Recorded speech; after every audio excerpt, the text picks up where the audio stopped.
Now we are going to check the galvanic isolator. Remember that inside of the galvanic isolator I have diodes and I have capacitors.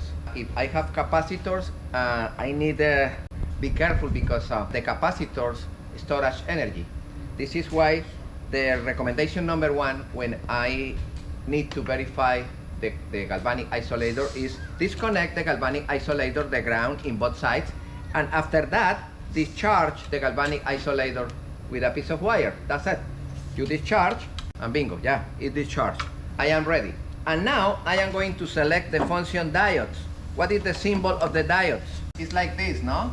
That indicates that the diode allows the current in this direction and block the current in the opposite direction. That's simple. All right. I am going to verify the condition of this galvanic isolator in both directions. We are going to select the function diodes with my multimeter in common and volts. Okay, and now I am going to check the reading in diodes in one direction and the reading in diodes in the opposite direction. In this case, I'm going to put the positive here and the negative here. And that element starts in 0 and is going up. You see? 0.2. And right now it's 0.3, 0.4. It's supposed that it's going until 0.9 and stop over there. If the multimeter continue, you need to disconnect the multimeter. If not, you damage the fuse. How much? 0.7, 0.8, and 0.9, and stay over there in 0.9. It's moving a little up, a little down, but it's 0.9. You see, guys? Yeah. All right, it's good in that direction. And now I am going to disconnect. I am going to discharge again. And now I am going to flip the wires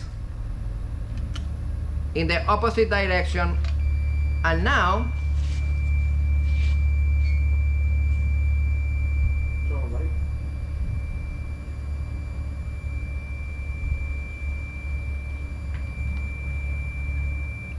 okay, and now it's going. What was that sound? I don't discharge properly. And the multimeter discharge, and after that start going up. Right now it's 0.2, 0.4, 5,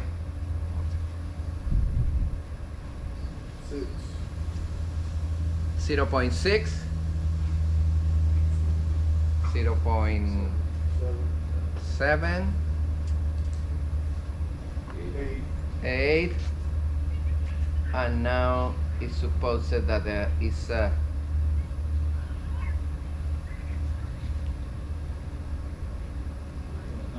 0.9 and stay over there.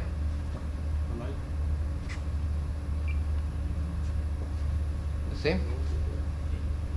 0.9. It's good. It's working in both directions.